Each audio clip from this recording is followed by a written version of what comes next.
شام کی تباہی میں روسی کردار پر ایک نظر۔ شام میں پہلی بار روسی انفنٹری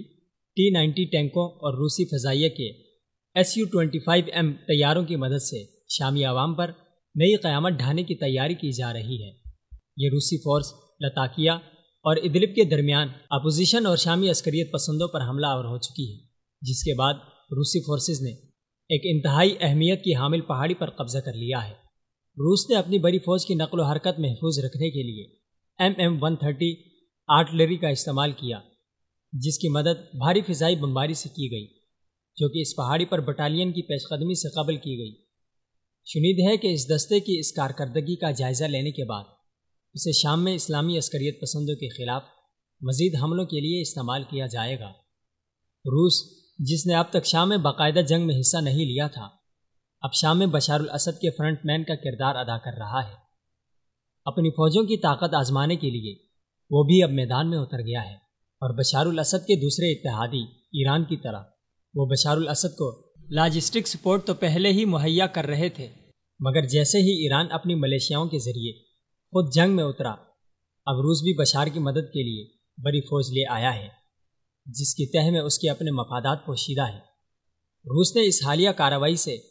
جو نومبر کے دوسرے ہفتے میں کی گئی، بحیرہ روم کے گرم پانیوں میں اپنی موجودگی بھرپور طریقے سے ظاہر کی ہے، اور وہ اب اپنی مرضی کے قوانین کا نفاذ چاہے گا۔ روس کے اس ارادے کا اظہار نومبر کے دوسرے ہفتے میں اس کی بحری نقل و حرکت سے ہوا ہے۔ روس خلیجی سیاست کے معاملے میں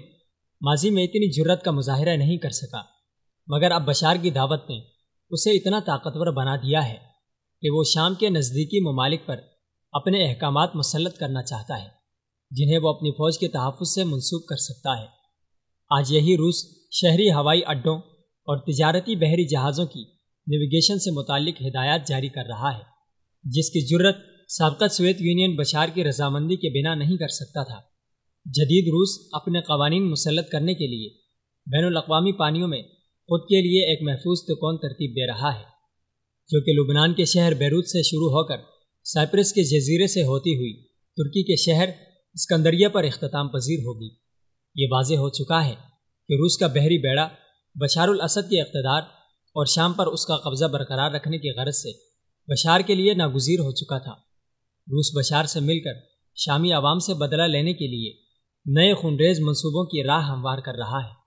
مگر افغانستان کی یادگار شکست جیسی چوٹ اسے یقیناً شام میں بھی کھانا پڑے گی۔